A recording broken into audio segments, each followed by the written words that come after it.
نمیخواستم برم رفتم،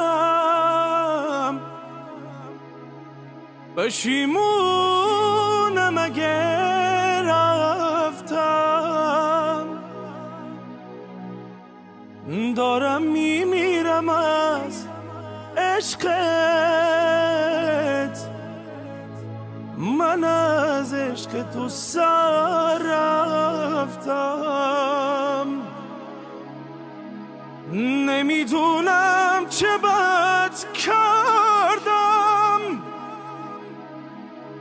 به احساس تو بد کردم. نفهمیدم چی پیش اومد که قرمز بود و رد کردم.